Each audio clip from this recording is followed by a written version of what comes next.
Good evening and thank you for joining us tonight. I'm Katie Harden. In Greenville, the community gathers to end violence after a stabbing 2 weeks ago that left 2 injured and 1 person dead. WNCT's Allie Weatherton attended that march and has more on what officials and the public plan to do to end crime in that area. A man accused of killing 3 people execution style appeared in court today, with his attorneys trying to get the death penalty off the table before his trial. Antoine Anthony is the suspected gunman in the 2012 Hustle Mart murders in Farmville. He is the first of 4 suspects to go to trial. That's expected to start at the end of next month. His attorneys filed motions yesterday and went before Superior Court Judge Robert Hobgood this morning. WNCT's Allie Weatherton spent several hours in court with Anthony today. So Allie, what's up next for the suspected killer? Thank you, Allie. The other 3 suspects, Xavier Shamble, Raekwon Blunt, and Willie Whitehead, all face trial later this year. Good evening and thank you for joining us tonight. I'm Katie Harden. The Kinston Department of Public Safety is looking into the murder of Kenesha Nicole Robinson. Officers responded to reports of shots fired in the area of Hyman Avenue around 9:30 tonight. When they arrived there, Brown was found shot.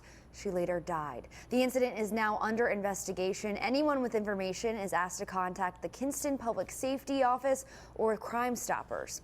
Kinston police are also investigating 2 separate unrelated shootings that happened last night. The first happened on Macon Street. The victim was 45-year-old Robert Williams. He was shot in the leg and then later found at a checkpoint by police. He was then airlifted to Vidant Medical Center. The second incident happened on Morningside Drive. An unidentified man was driving a car when he was shot at numerous times. He was not injured. Investigators are still looking for suspects and motives in both of those incidents. One group in Charlotte made it clear today that they were unhappy with the mistrial ruling of Randall Couric. They say they want the case retried. A time for tears and laughter. The Roanoke TV station WDBJ held a memorial service for Allison Parker and Adam Ward today. The 2 journalists were murdered on air while doing their jobs last week. Now Parker's mother says her family will do whatever it takes to combat gun violence in the U.S.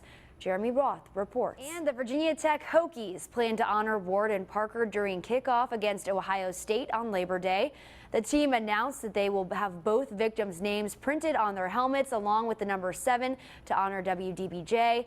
Adam Ward graduated from Virginia Tech in 2011 and was, quote, one of the biggest Hokie fans that you will ever meet. College students hear a lot about the freshman 15, but weight gain isn't the only reason you may want to consider a fitness routine. The majority of college students aren't athletes, and a new environment with new freedoms can give way to less healthy habits.